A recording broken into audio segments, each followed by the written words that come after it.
Hi, friends, and welcome to Season 3 of the School Librarian Learning Network podcast. I'm Steve Tatro, often known as Dr. T Loves Books, and I love talking about all things related to school libraries. I'm an old dog who's always trying to learn new tricks.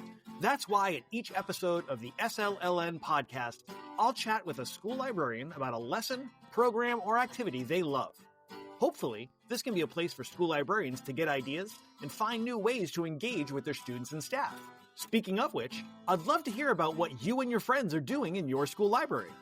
Email me at drtlovesbooks@gmail.com. That's drtlovesbooks@gmail.com to tell me about what you're doing, offer feedback about the SLLN podcast, or to request a podcast sticker.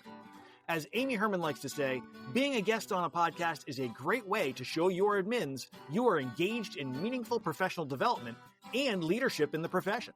So drop me a line and let's chat.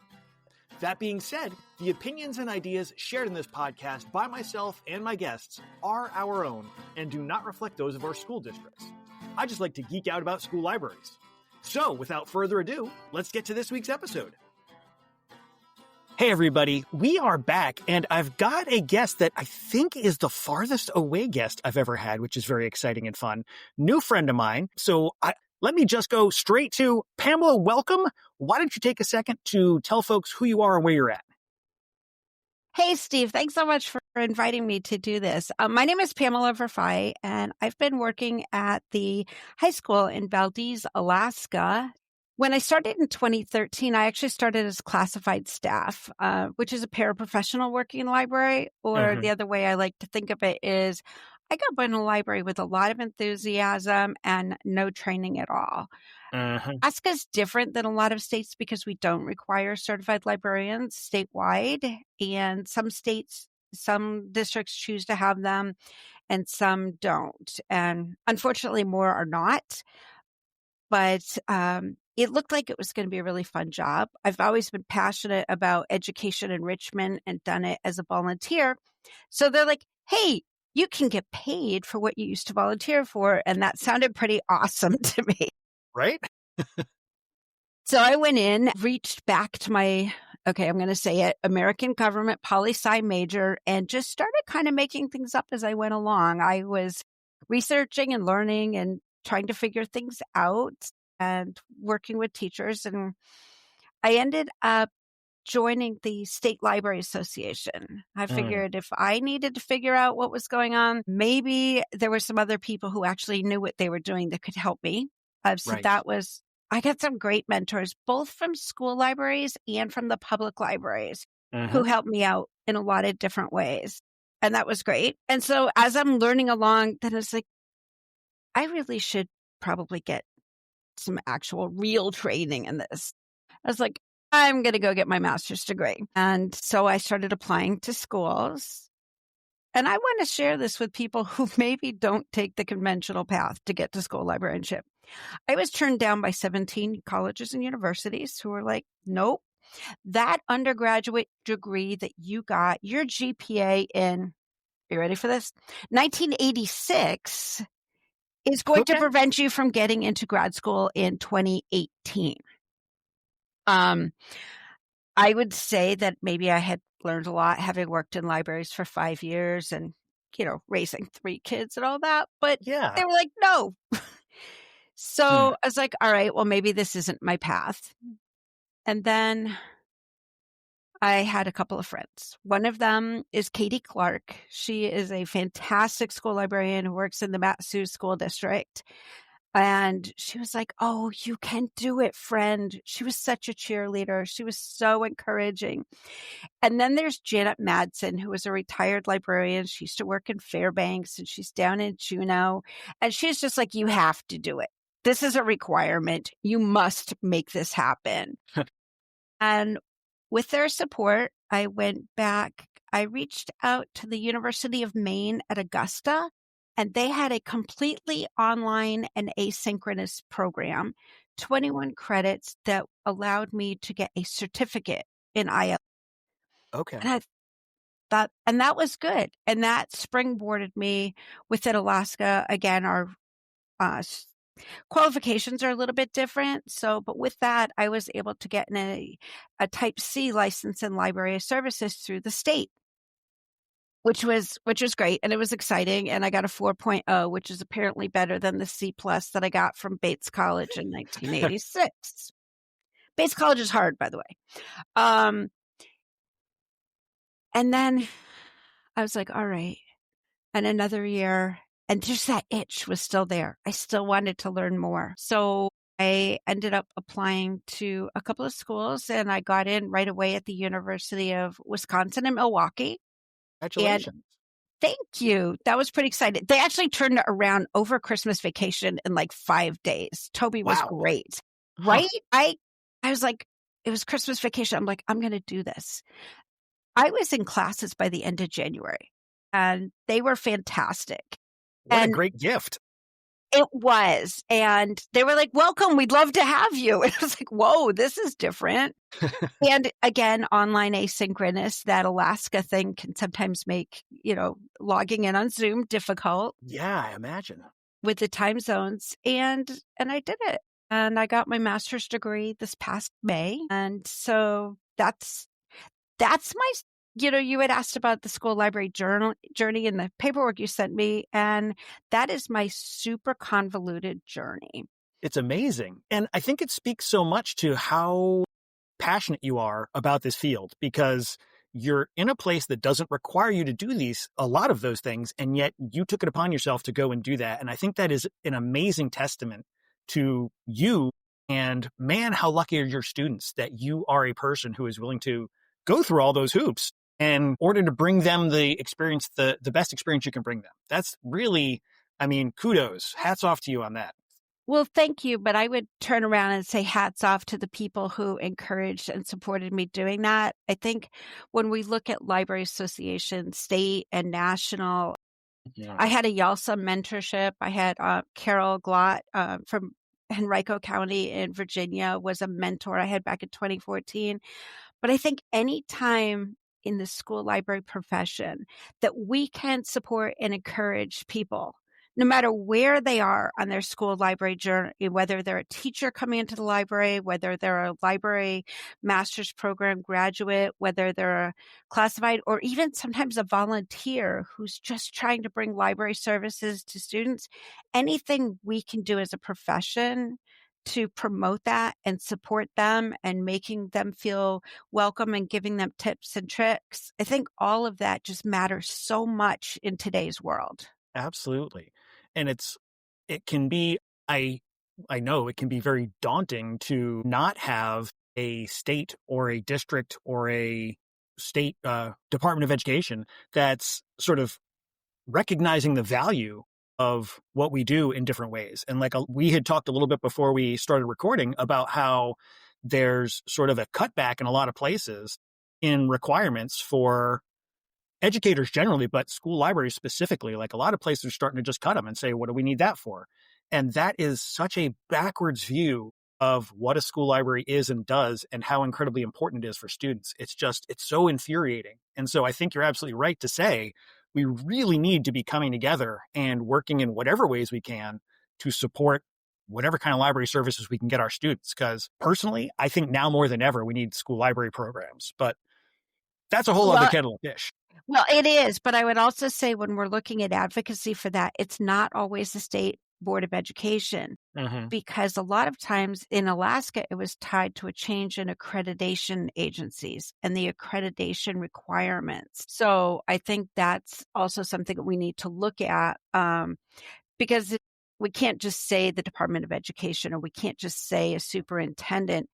It's like, well, budgets are being cut and what's required is sometimes not related to either of those. No, that's absolutely true. That's a great point. I clearly need to do a little more research on the topic. And speaking of which, let's get back to research. Hey, right? Not bad, right? I kind of brought it around a little bit. But excellent. We are here to talk about research because you had brought up this idea for tasting for research projects. And even the title alone just totally pulled me in. And what you're doing with this is amazing. So before we get into the details of it, can you maybe give us a little bit about why did you think this was something you needed, or where did this sort of idea come from in the first place? Well, so the program that I do is topic tasting. Mm-hmm. We have a junior research project, which is a really big deal at our school. And I have a teacher that I work with who does the junior research paper. Her name is Becky Walker, and everybody needs a Becky Walker in their lives. I had gone to a school library leadership academy in Juneau, came back learning about this new thing, these national library standards. Mm-hmm. We have adopted the framework for learners in Alaska, which is pretty exciting. We did that a couple of years ago. Excellent. But I came back and I was like, hey, I've got this thing and it's going to help make your lessons better. And Becky Walker, who teaches juniors, but she also teaches freshmen. And maybe that's where she's so great, where she smiles and says, oh, I'd love to hear about this, Pam. Tell me more. And I think in the back of her head, she's like, oh my God, this is going to be something else we have to do. But she's a really good sport about it. And so we sat down and looked at it and she's like, okay, actually, you're right. A lot of what I do is already within the standards and maybe we can add one thing to it. Mm-hmm. And I was like, well, what's the biggest thing that drives you, that's challenging with this project for you? And she goes, it is the same old topics all the time. Mm-hmm. And we would just go in and they're still wanting to do the legalization of marijuana and marijuana is already legal in our state. Right. So I'm tired of reading the same topics and I'm tired of kids writing about things that they already know about it. We're losing that inquiry and that exploration piece. Yes, absolutely. And so the first year, what we did is I took all of the books in the library that might have to do with the research topics, and I set them out on displays all over the library. And we had the students wander and look through and see what they might be interested in. It was kind of set up like a big giant inquiry bookshop. And I love that, even just that element of making it visual and making it physical instead of sitting in front of a computer screen again. Because, I mean, how often have they been plunked down in front of a screen and told, like, okay, go find something? So, like, right away, you're taking them out of the norm and giving them a different way of thinking about this. We're also taking them out of the algorithms. Mm-hmm. Because if you think about, like, for example, that Netflix documentary, A Social Dilemma, when kids start doing an internet search for research topics or persuasive writing topics, those algorithms are really kind of affecting what topics are being presented to them. Absolutely. So going unplugged and doing it with books takes all of that out. Mm-hmm. And the physical act of getting up and walking around and picking up that book and holding it in their hands, it really shifted things. Yes. And so that first year after doing the walk around, we discovered that there was a much better choice of topics. There was a wider variety. They were on, it just worked out better. But there was still something missing.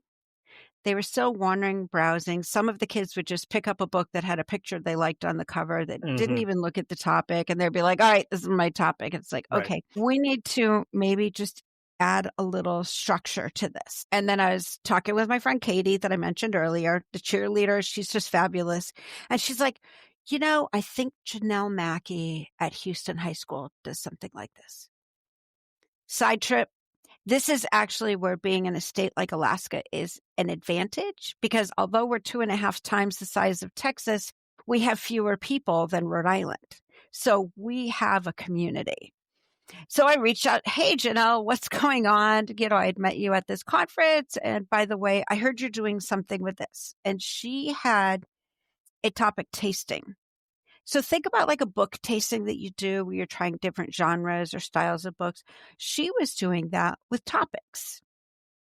And I was like, oh, how are you doing that? And I looked at hers and then did a little bit of work with it and kind of adjusted it. And then I sent back and I'm like, hey, I made this form. And what do you think? And she's like, okay, can I use it? It's like, of course, because we share ideas, right? Better together. When we start sharing, everybody benefits.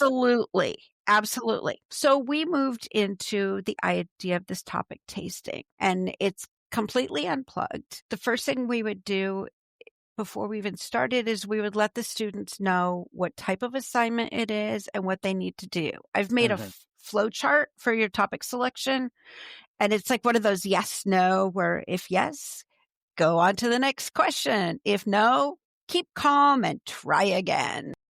So are you interested in it?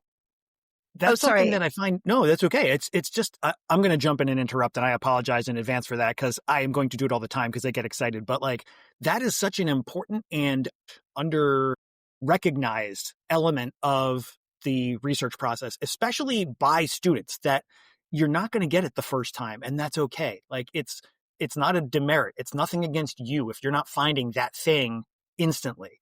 And I think we were talking sort of about the digital culture and how that sort of affects their searches.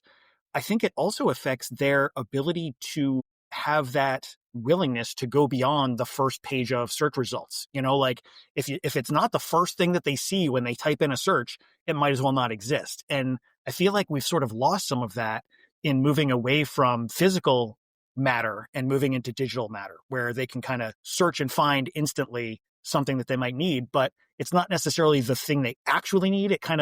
It's close enough so they work with it. But like when you have to look at a book and actually go through and say, oh yeah, this is really useful, or no, not quite, kind of reminding them, or not even reminding them, just letting them know. I think a lot of times students just don't know, like, yeah, you're going to fail sometimes when you start a search, and that's okay. Like it's part of the process. Like you were saying, you know, it's kind of like when they play a video game. They very rarely expect to go in and just win the game on their first run through. They expect that they're going to have to take a couple of shots at it. And that's how you haven't met my son. Well, that's fair. I have never been a huge video gamer. So for me, I never expect to go in and win through the first run. But I think students don't necessarily equate like that inquiry process with other things in their lives, like something that takes more than one go, you know? And so I love that you're taking that flowchart approach and saying, hey, you know what? Didn't work. It's okay. You're going to come back at it. And that ties in with the school library standards, because you're also looking at not only the inquiry, but also the explore, the revising, the going through. Research is great for the standards. But the first thing I say on their topic selection is, are you interested in this topic? You're going to be working on this assignment for weeks. This topic is going to be your new friend. Pick your friend wisely. Don't sit with a jerk in the corner. Because you're going to spend time with this topic. So are you interested in, is it current? No, the legalization of marijuana in the state of Alaska has not been current for quite some time. Can you write an argument paper on this topic? I had a student, she just absolutely positively was going to write her paper on child abuse is bad. Okay. Well, I struggled to find the argument in that. We finally went into and found something having to do with legal penalties that she could actually argue. Okay. But child abuse is bad is not going to be good for an argumentative paper or a persuasive writing paper. Then the next thing is, can you find enough sources on the topic? And can you narrow the focus of the topic? You know, if you're going to be talking about invasive species, I have a 2-volume encyclopedia that has over 1,600 pages on invasive species. You only have to write 6 to 8 pages.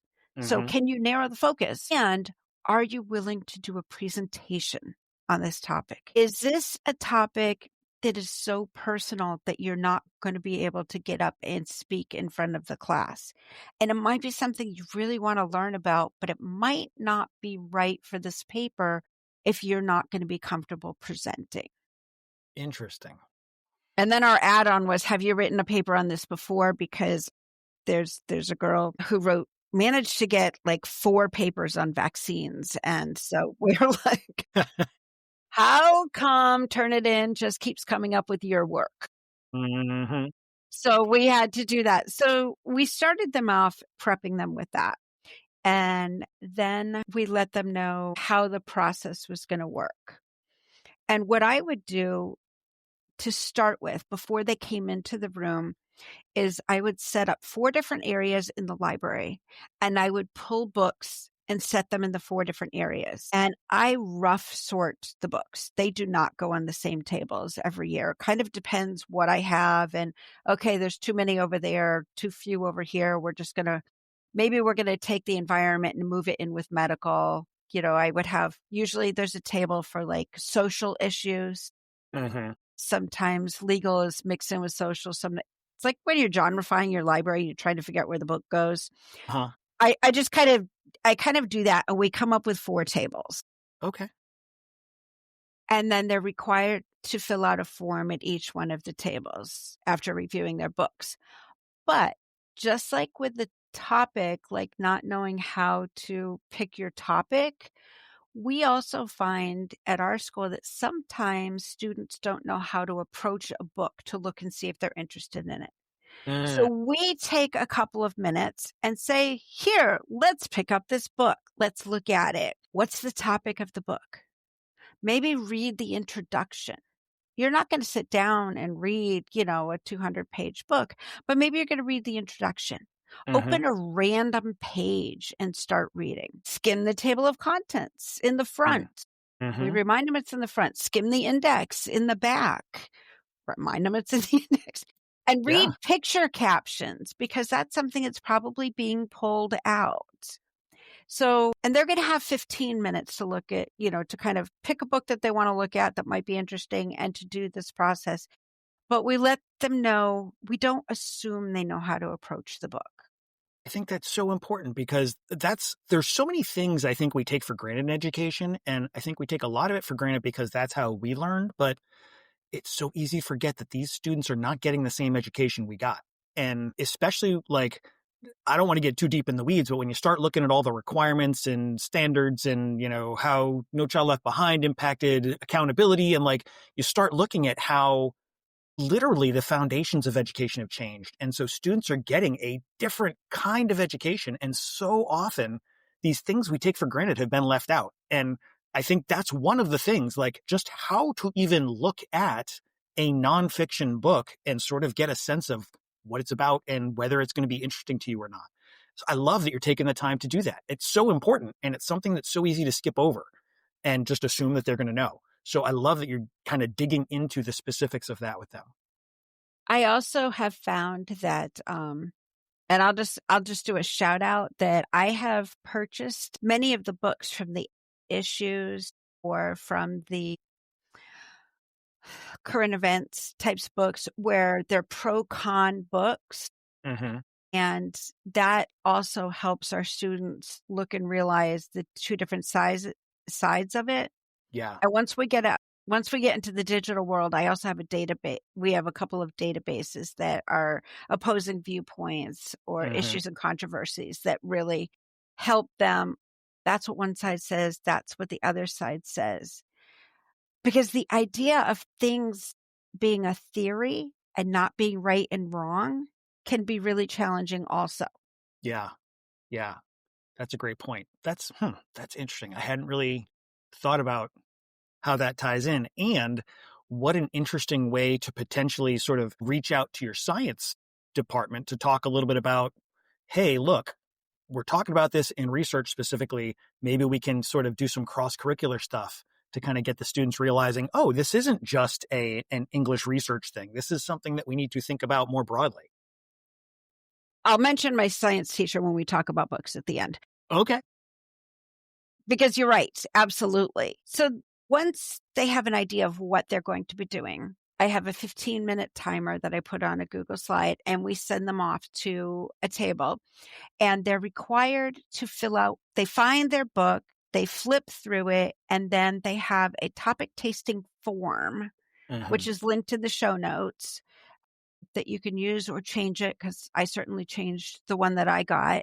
But this is one that we've been really pleased with how it's morphed. But it has you write down the topic.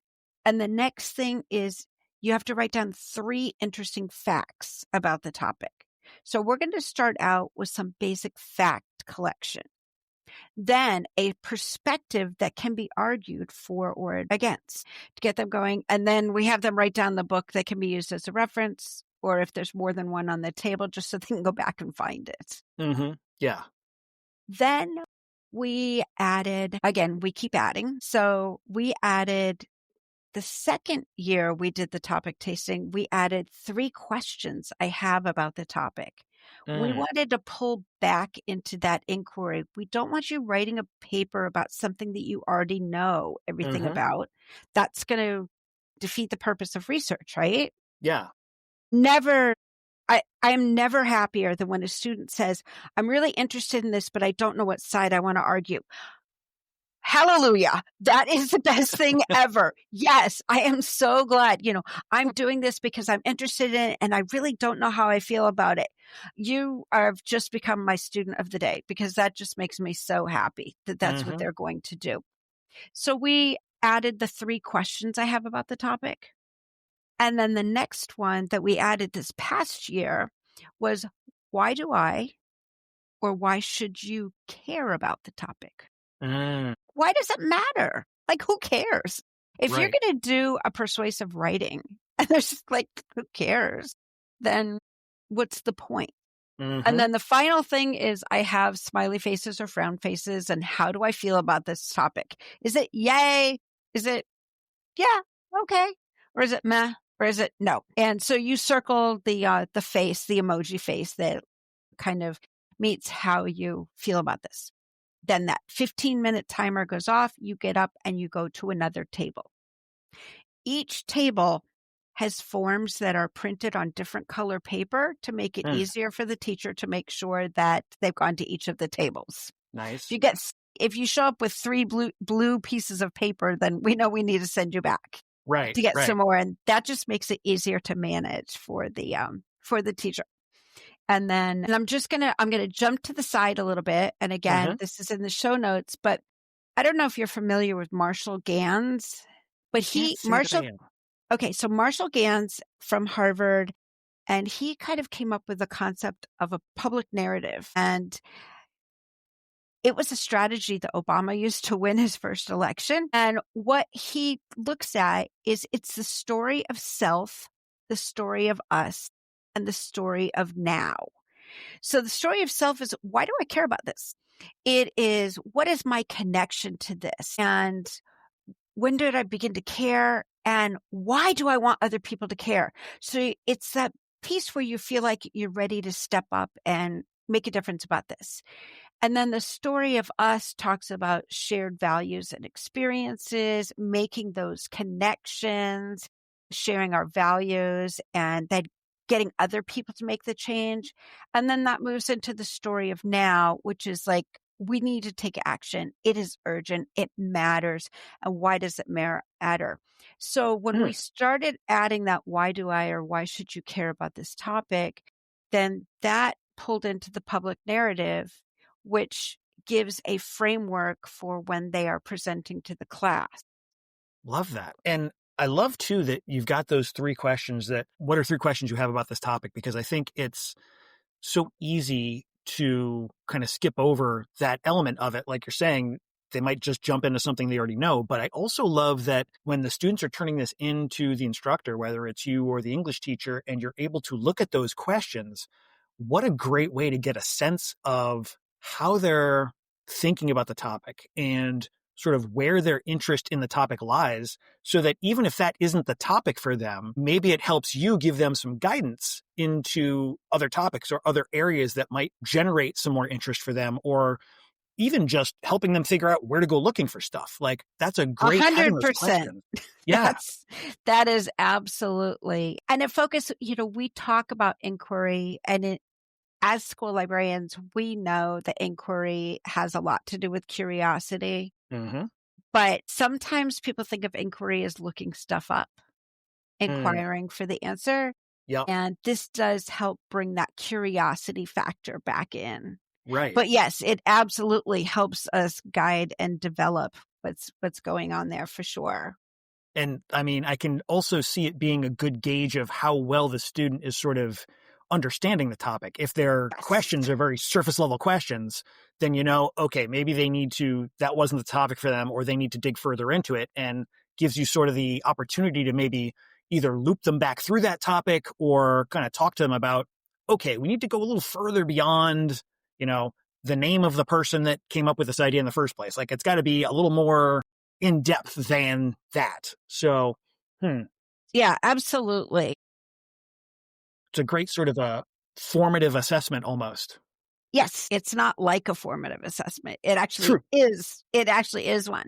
So then when the students have finished their 4 tables and they have their 4 pieces of paper, we ask them to staple them together in order from favorite to least favorite. Okay. And then they bring it over to the instructor.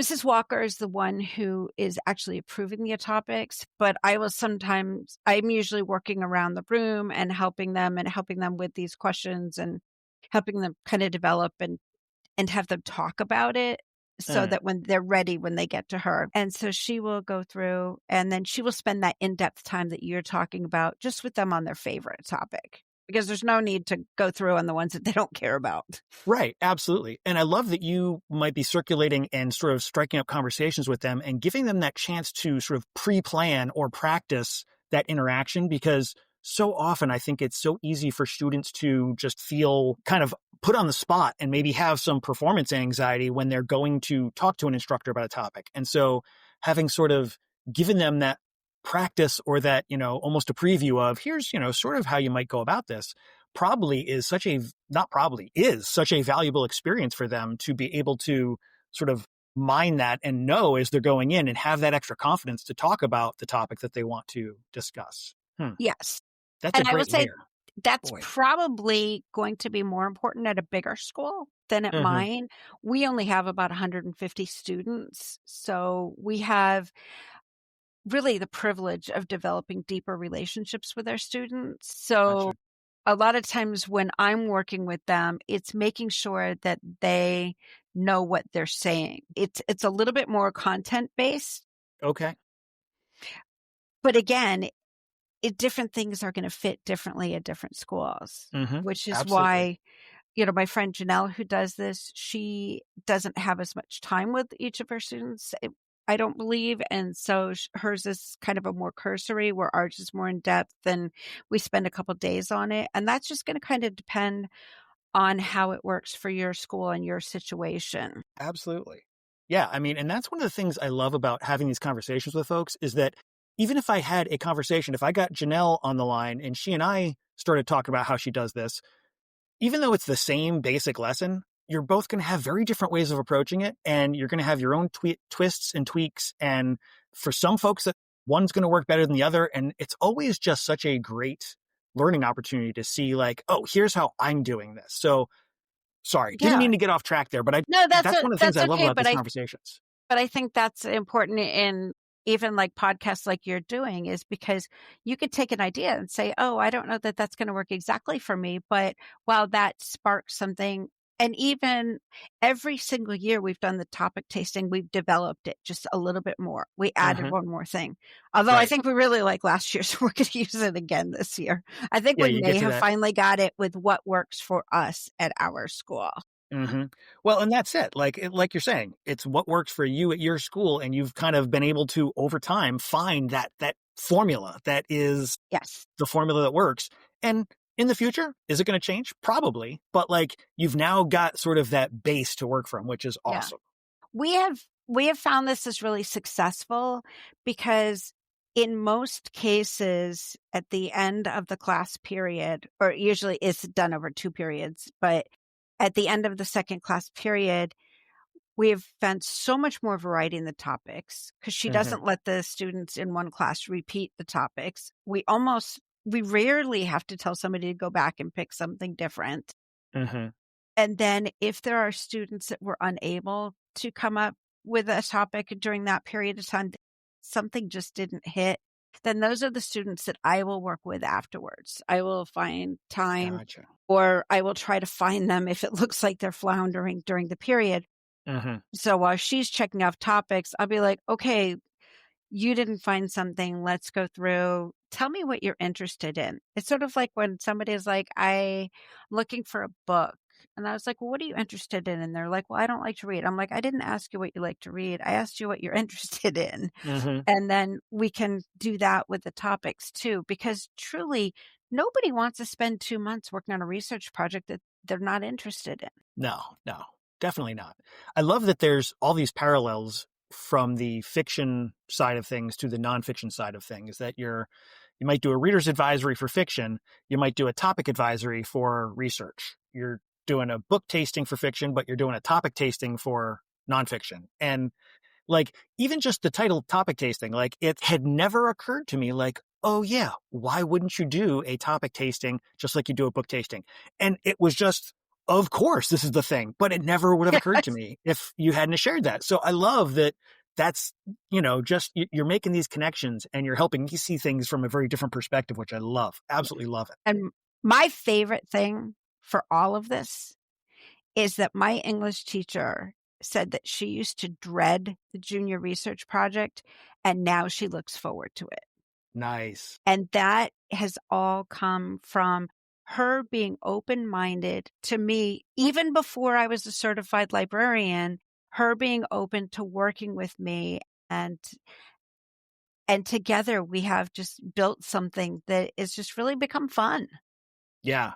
Well, and I mean, that's such a testament to what you're doing and how you're doing it, that the teacher is saying this has gone from least favorite to most favorite in just a matter of a short amount of time. I mean, it sounds like you've only done this 3-4 times so far. We started in 2021, so this will be our fifth time. Okay. So that's a really remarkably short time in the lifespan of a series of lessons. So that's really incredible. And it clearly speaks to not just the teacher side of things, but to the student side of things too, I think, because if she's enjoying it more, it's because the students are getting more out of it and are expanding their horizons a bit in this way. So and then clearly, they enjoy it more too. Right. Because and it's not, yeah. Yes. Making it something that's not a chore, and not making it something that they don't have to live with for 2 months. Instead, it's, oh, I'm interested. I want to find out more about this. So Yes. incredibly important. Incredibly Yes. important. So I'm kind of curious, is there, I don't know, since you've got a relatively small population, I don't know how this will figure in or not, but have you had to make any sort of adjustments for like differing ability levels or different, like maybe students with different language skills? Absolutely. We do. Okay. We do not have a large ELL population. That population is small. Okay. But our special education population is probably a little bit higher. And so when I'm choosing books and databases, I make sure that they're differentiated. We recently, last year, lost Encyclopedia Britannica. School Encyclopedia Britannica is so wonderful because you can go in at high school, but then you can pick 2 or 1, and it doesn't say middle school or elementary, and it provides that differentiation. Right. So that is a little bit harder. I specifically reach out and make sure that some of my research books are on a high-low level. Mm-hmm. And when I'm looking at websites to support them, for anybody out there who's using Destiny from Follett, they have a web search built into their catalog search. And you can go and get your web results. And those web results are vetted by a team of librarians. And you can sort them out by Lexile or reading level. So I can go through and say, okay, well, here's what the topic the student's interested in. Vetted websites that are maybe written at a middle grade or upper elementary level for my high school students who do have those specific needs. Most of my special education students have an academic assistance class period during the day.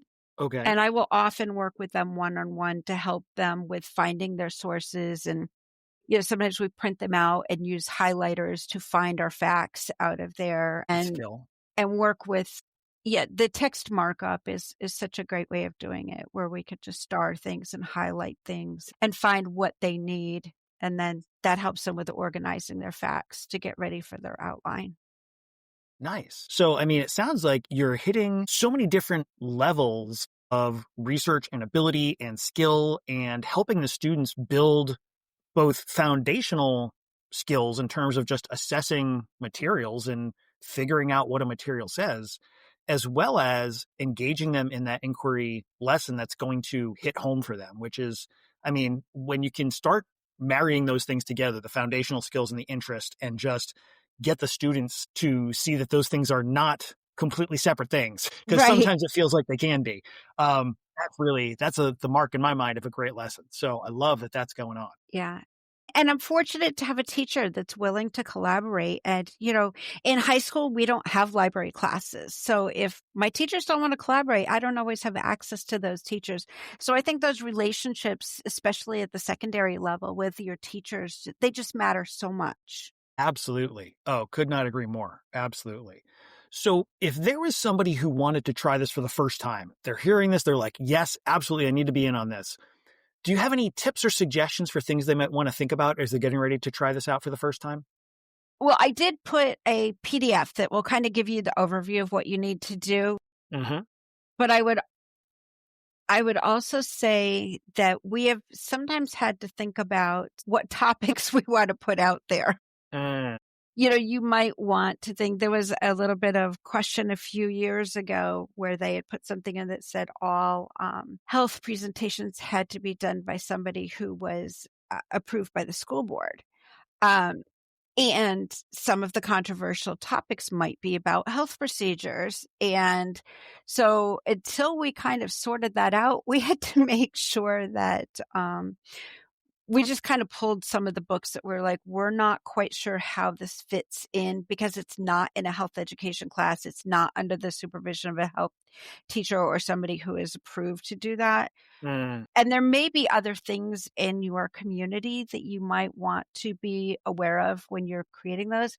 But also, I would say, let's say you've got a library that doesn't, I have a pretty robust collection that is designed specifically for this assignment, because this assignment's been going on and I'm in my 13th year at the school. So this is something that I've worked on. But you might have a library that doesn't have that robust for your topics. There's nothing wrong with the topic tasting, including articles.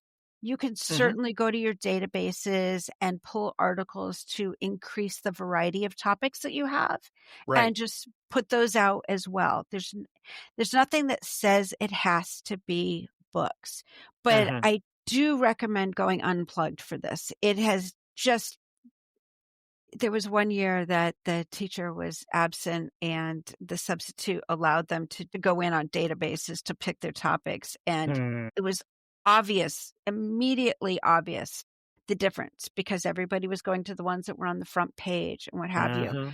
Definitely recommend doing it unplugged, but it doesn't have to be a book if your library doesn't have that.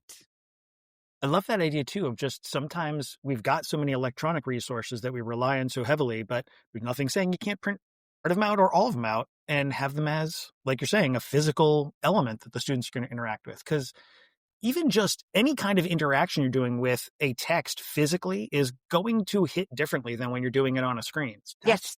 I like that.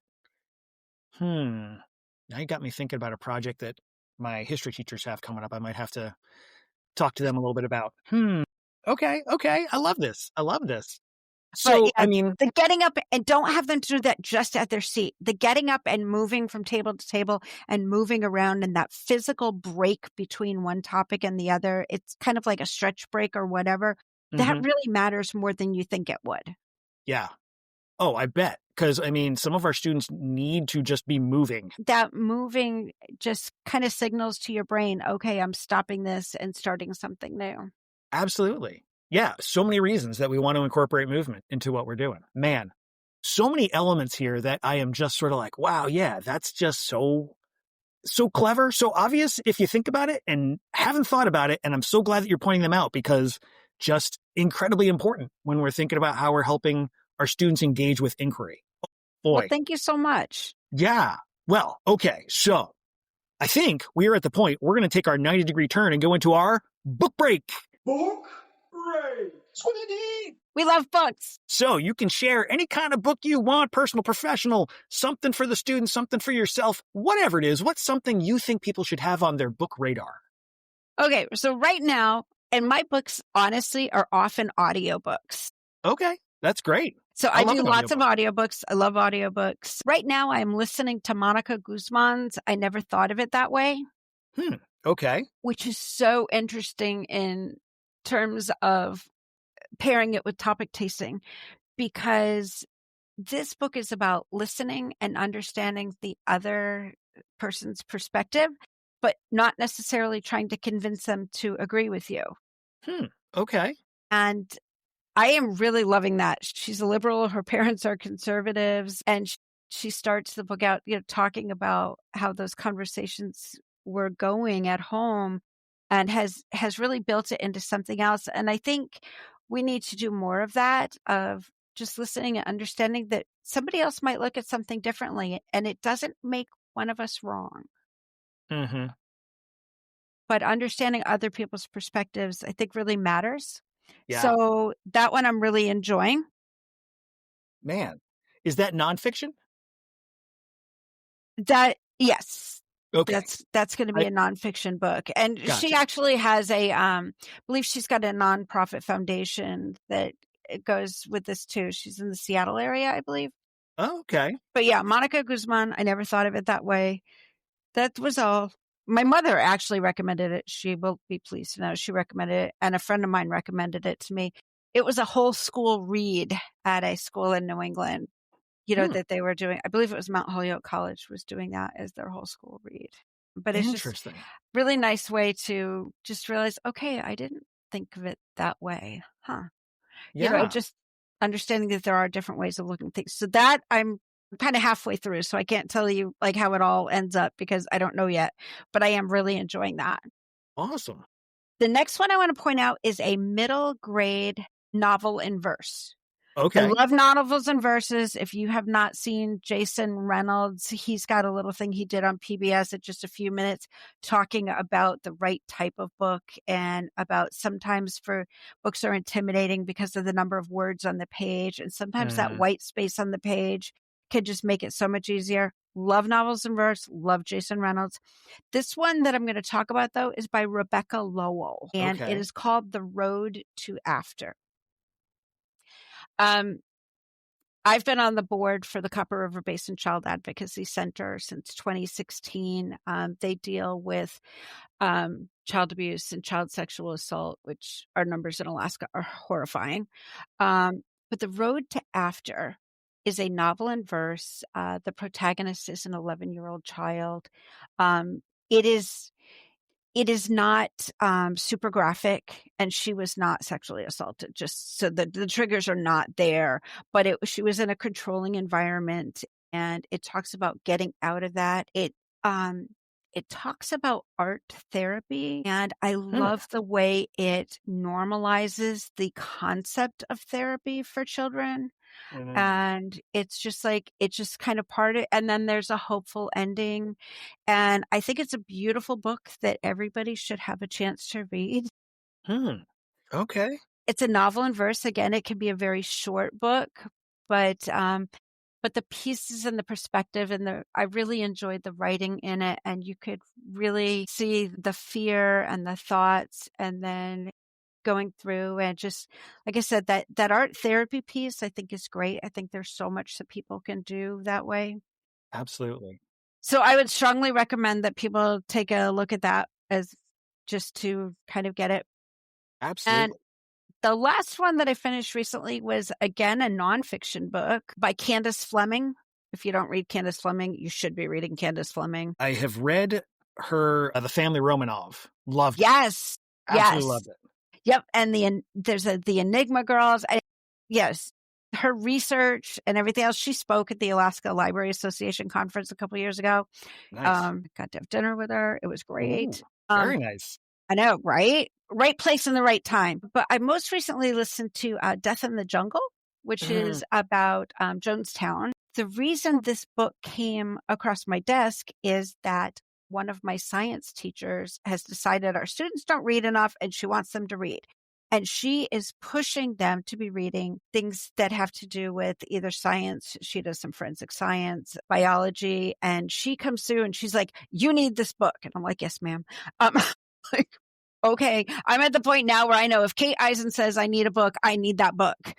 And so It's great to get those recommendations from science. I mean, it is. And usually, she actually comes in and she'll go through my science books and she's like, okay, I want these 10. And she puts them on display in her room and then she like picks them up and shoves them in somebody's face and she's like, you need to read this. And they're like, and yeah, she really is a huge proponent of reading at my school and just getting creative about things that are, we're 6 hours from a dry cleaner. We're not in a place where it's a little bit different here. And she just gets them connected with other things in the world and promotes reading. And it's great to have those, you think about your partnerships with English teachers and whatever, but there's so much else out there. There's so many people to partner with if they're willing or able to do it. absolutely. Absolutely. And I say able because I do know the pressures that are placed on classroom teachers. So, Oh, absolutely. Yeah, no, it's not an easy, education is not an easy world to be in these days, but getting those, when you can find those people who are going to be good partners or the people that you can go to and say, hey, I can help you, and they're willing to come back and help you in return. It's just the greatest. It's so important. Yep, it's absolutely. But and partnerships don't have to be bringing your class to the library. Absolutely true. You can help provide things. She knows she can come in and ask for clothespins and I will have clothespins for her. You can support and partner without actually co-teaching a lesson, which Absolutely is also true. great for your people who are not certified teachers working in libraries. That's true. That's a great point. Man, we could go down that road, but instead I'm going to circle us back around because I have seen that Death in the Jungle exists, but I have not yet had a chance to read it. And have you actually gone through it? Yes, I listened to the entire thing and you definitely want to. Okay, great. I mean, when I heard about it, that it's about the Jonestown situation, and I was like, ooh, I mean, I know my students are going to be interested in that, but like, should I be bringing that to middle school? But by the same token, she writes amazing stuff, and I know it's going to be well researched. And oh man, but it's a good one, huh? It really is, and a lot of the different pieces of it are from people. It's not just about the leader; it's about the people. How did they get pulled into it? How did this happen? Where it went. It's really real. It brings a reality in terms of the community and not just like, oh, these are a bunch of brainwashed people who went into the jungle. It's really not like that. So I would say yes. I would say definitely yes. That's one of the things I really loved about the family Romanov is that like, here's this historical event that I know happened, but the way she writes about it really brings you into the world and like helps you to understand the people that were there. And It's not just a moment in history. This was part of people's lives. And here's, specific people who were involved. So that's really her strength. She did the same thing with the Enigma girls. That's not one I had heard of. So that's going on my list too. So Code Breakers in Britain. Love it. Yes. Yeah. Man, awesome. Awesome, awesome. Man, you have brought us so much goodness today. I truly appreciate it. I mean, I don't know if our listeners are going to realize it's the day after Thanksgiving, and Pamela has taken the time to chat with us and share all this, and I so appreciate it. Thank you so much for coming. Hopefully we can have you inviting me. That was such a nice reach out when you just sent me the message and just said, "Hey, would you come talk to me?" That was really nice. My pleasure. And I mean, I love having these conversations, and I'm so glad we got to have this one. So this is all great information. I know people are going to want to reach out. So if they want to find you online, where should they go looking? Well, the best place in social media to find me is actually Facebook. And yes, my students do say that makes me an old person. However, I'm just going to do a shout out. There's some great Facebook groups for library collaboration. Okay. I am more of a social media stalker these days, or lurker, than I am a content provider, but I do comment and answer questions in a lot of those groups. So that's probably the best way. I do have an Instagram at Pam Verfaillie, and just look at the link because the spelling's terrible. But for anybody who's out there creating content, I love you. I watch you. I appreciate you. I am in Bluesky is at PMV or Pam in Alaska, and I'm Pamela Verfaillie on LinkedIn. Finally, Steve said he'd put a link to my email in the chat, so you can find that as well. Totally going to do that. And I got to say, LinkedIn is where you and I originally touched base. So great resource there. If you're not on LinkedIn, go get on it. It is a great way, but also, as I recall, you sent me a message that I didn't see for 2.5 weeks. So Yes. just going to throw that one out there. There is that part. I do the same thing. So, but as a way to sort of like find out who are some other people in the field can be a good place to go. I don't use it as necessarily a social media place, but absolutely it can be like a reach out place. I have started following some people that I didn't know because of LinkedIn, and I picked up a couple new newsletters and getting some great stuff there. So I think as we don't have to invent the wheel. There's so many great people doing great things out there, and we just need to share. Absolutely. 100% on board with that message. Well, Pamela, thank you again for coming. I greatly appreciate you taking the time, and it's really been wonderful to talk to you. Thanks so much. I appreciate the invitation. Have a great day. Thanks for joining us for this episode of the SLLN podcast. Be sure to check out the show notes for the episode. They feature links to resources shared by our guest, as well as ways to keep in touch with them, and links to the book break titles. I'd love to hear from you. If you have feedback, a comment, an idea, a question, or something you want to share, you can email drtlovesbooks@gmail.com. That's drtlovesbooks@gmail.com. Know a librarian with something we could learn from? Let us know. Until next time, be good, be safe, and be well.